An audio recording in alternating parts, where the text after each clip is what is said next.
Hi, my name is Sean Hollowell, and as a senior in the Honors Tutorial College, I've been spending the last year working on my thesis.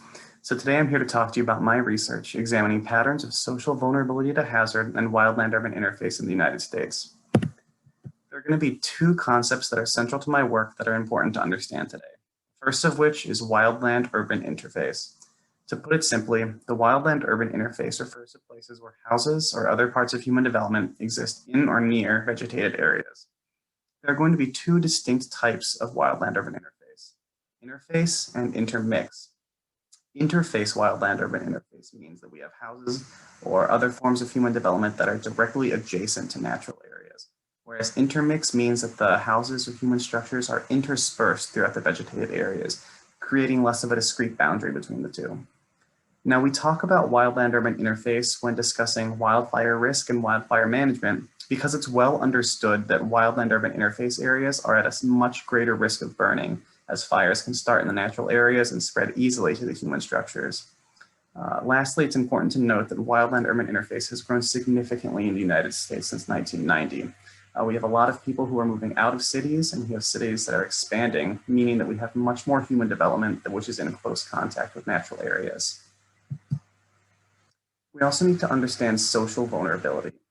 When talking about environmental hazards, vulnerability means the potential of an area to suffer losses as a result of those hazards. So social vulnerability is just a human-centric way of thinking about that.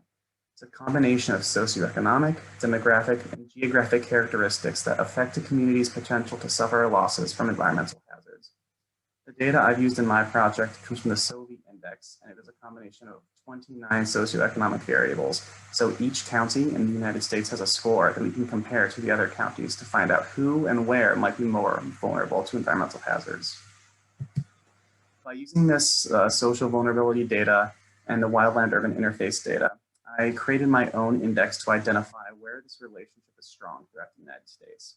So what you'll see on the map here is areas in dark red, which means that there is a high level of social vulnerability, a high level of wildland-urban interface, and a history of wildfires in the past. This research, which allows me to better understand where these overlap in the country, can be used to help determine where we might need more planning for environmental mitigation and wildfire risk in the United States, as these areas are likely to burn in the future and contain people who are at a greater risk for suffering losses.